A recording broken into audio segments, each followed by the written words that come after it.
शरद पवार यांनी शिंदेंचा सत्कार केल्यानंतर राऊतांनी शरद पवारांवर टीका केली होती। दरम्यान यानंतर एकनाथ शिंदेंनी देखील संजय राऊतांवर शरसंधान साधलं होतं। पवारांकडून माझा सत्कार आणि म्हणून शरद पवारांचा राऊतांनी अपमान केला अशी टीका शिंदेंनी केली होती। यानंतर आता संजय राऊतांनी देखील शिंदेंवर पलटवार केलाय। इतर कुणाचे द्वेषाने एवढे पछाडले की त्यांनी काल महादजी शिंदे महापराक्रमी योद्धा यांचाही अपमान केला। या देशाचे ज्येष्ठ नेते शरद पवार साहेब आतापर्यंत त्यांना वंदनीय होते। माझा सत्कार केल्यानंतर ते त्यांचाही अपमान केला। यांना आता माननीय पवार साहेबांचा जो पुळका आलेला आहे तो किती खोटा आहे।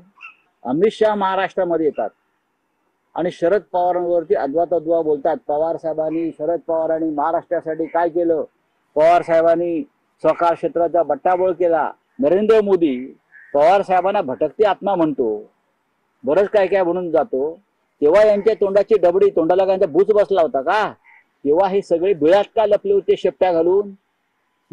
का तेव्हा करत होते हे? बाळासाहेब आपल्या सहकार्यांना सवंगडी समजायचे, पण नंतर त्यांच्या पश्चात सहकार्यांना नोकर घरगडी अशा पद्धतीचं जे वागणूक दिली गेली आणि त्यामुळेच या एकनाथ शिंदेला 2-2.5 वर्षापूर्वी या राज्यामध्ये एक उठाव करावा लागला, एक संघर्ष करावा लागला आणि लोकांच्या मनातलं सरकार या ठिकाणी आणावं लागलं। बघा, हा उठाव बिठाव काय नाही, ही गावगिरी। ईडीला घाबरून पळालेले हे लोक आहेत, ईडी आणि सीबीआय। गरगडी जर ते असते ते त्यांना आमदार केलं असतं।